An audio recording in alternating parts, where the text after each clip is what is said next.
आया नहीं हूं, मुझे भेजा भी नहीं है, मां गंगा ने बुलाया है।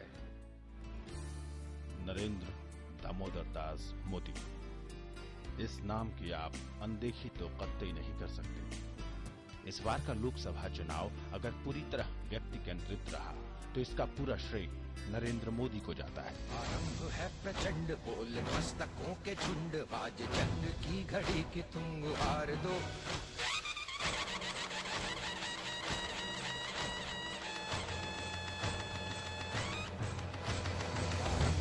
प्रचंड बोल मस्तकों के झुंड, आज जंग की घड़ी की तुम गुहार दो। मान मान शान या की जान का हो दान, आज एक धनुष के बाण पे उतार दो। आरंभ है प्रचंड बोल मस्तकों के झुंड, आज जंग की घड़ी की तुम गुहार दो। मान मान शान या की जान का हो दान, आज एक धनुष के बाण पे उतार दो। आरंभ है प्रचंड।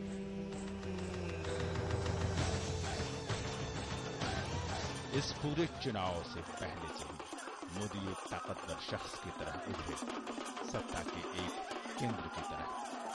पहले तो पार्टी में अपनी पकड़ बनाई और फिर पार्टी ने जब उनको प्रधानमंत्री पद का प्रत्याशी तय किया तो फिर प्रचार का एक चेहरा बन गए। मोदी खुद एक लहर बन गए। मोदी लहर नहीं है, मोदी जहर है, लेकिन ये जहर लूटने वालों के लिए है, ये जहर चोरों के लिए है, ये जहर बदमाशों के लिए है। और यही जहर है जो शुद्धिकरण लाएगा।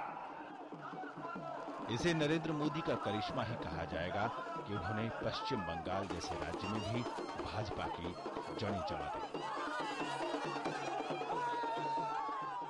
एक पेपर टाइगर से इतनी डरती क्यों?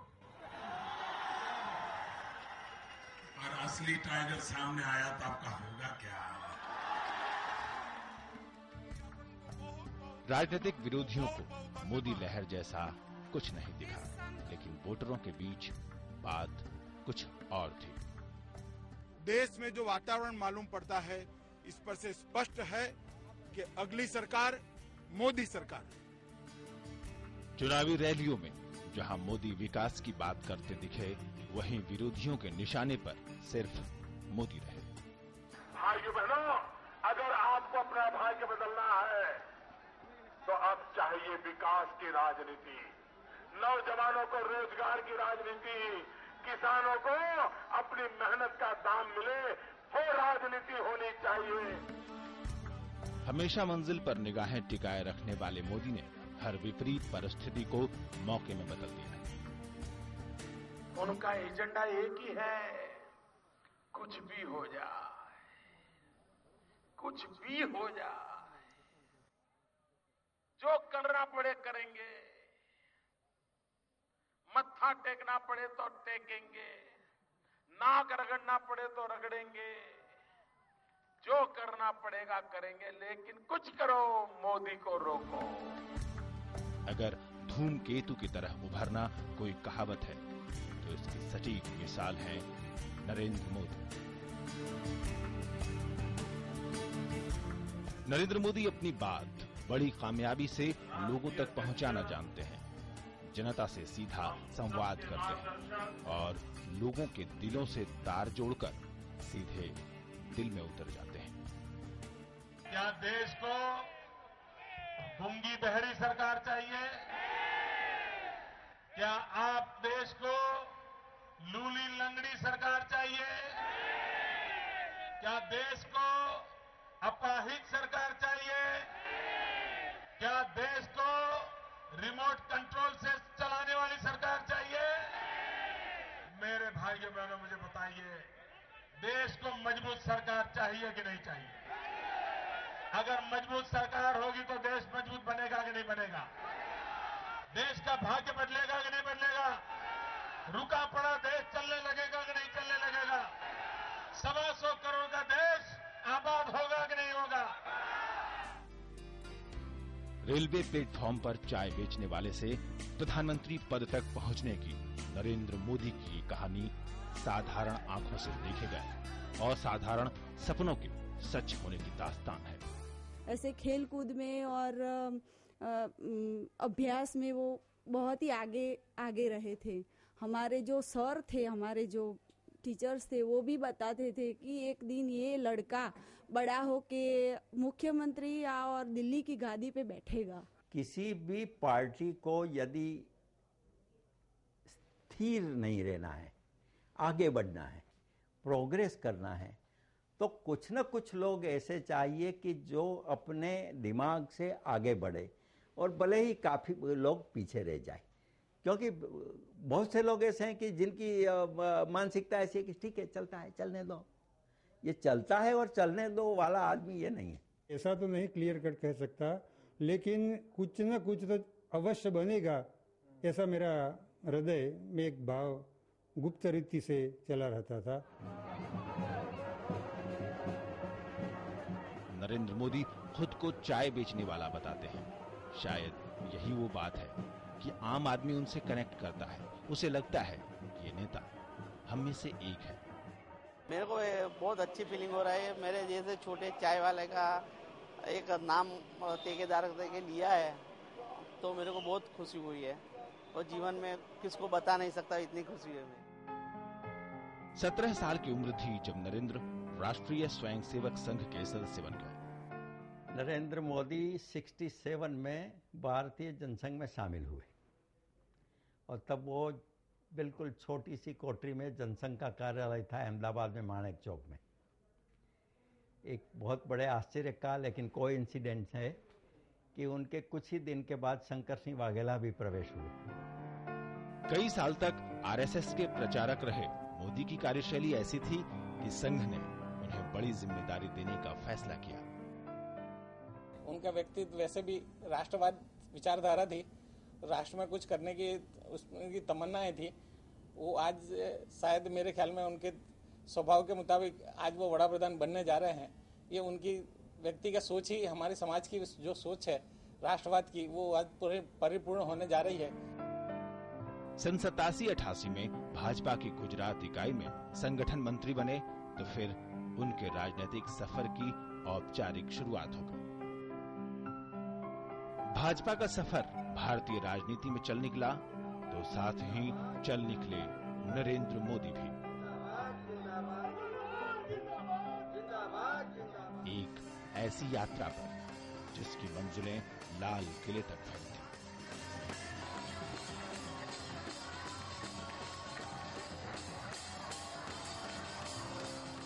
एक एक कर कई राज्यों के प्रभारी बनाए जाने के बाद साल 1998 में उन्हें पार्टी का संगठन महासचिव बनाया गया।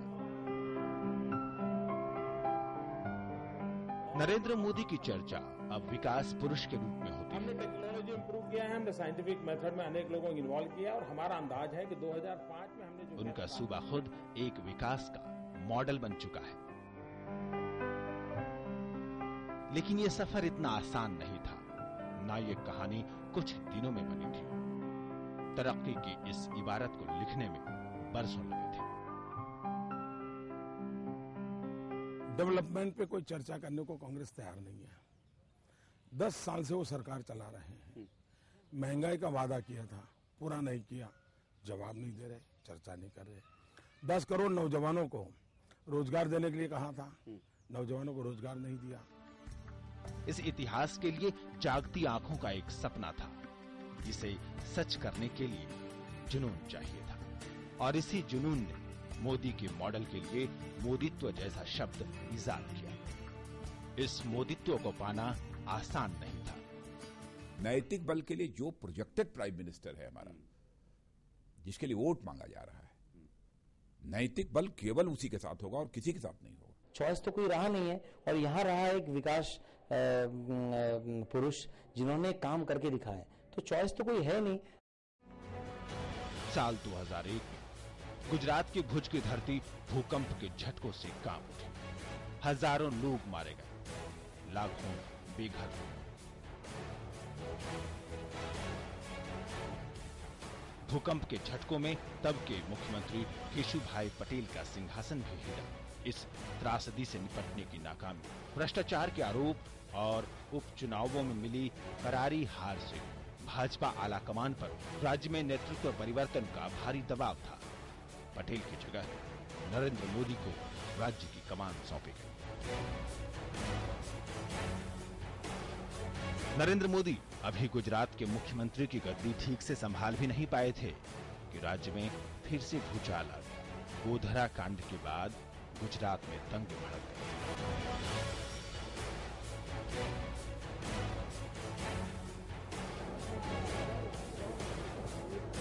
दंगों की आग को बेलगाम होने देने के आरोपों की आंच मोदी पर आई।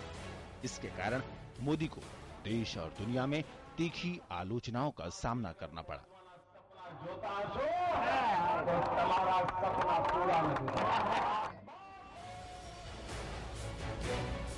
पार्टी के अंदर भी विरोध के सुर उठे। तब के प्रधानमंत्री अटल बिहारी वाजपेयी ने भी उन्हें राजधर्म की याद दिलाई।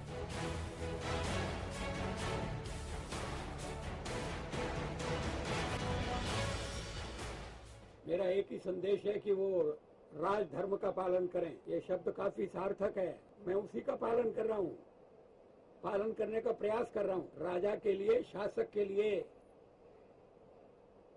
प्रजा प्रजा में भेद नहीं हो सकता, न जन्म के आधार पर, न जाति के आधार पर, न संप्रदाय के आधार पर। हम भी वही कर रहे हैं साहब। मुझे विश्वास है कि नरेंद्र भाई यही कर रहे हैं। ऐसे मुश्किल वक्त में नरेंद्र मोदी टिके नहीं। साथ मिला लाल कृष्ण आडवाणी का। मोदी मुख्यमंत्री बने रहे, मोदित्व कायम हो रहा था।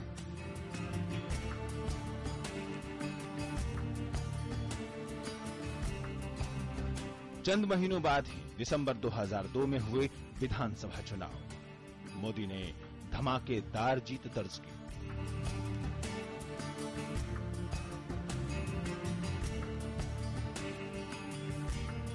नरेंद्र मोदी गुजरात भाजपा के सबसे कद्दावर नेता बन गए। मोदित्व स्थापित हो गए। आरोपों के बीच राज्य की राजनीति पर उनकी पकड़ फौलादी होती गई।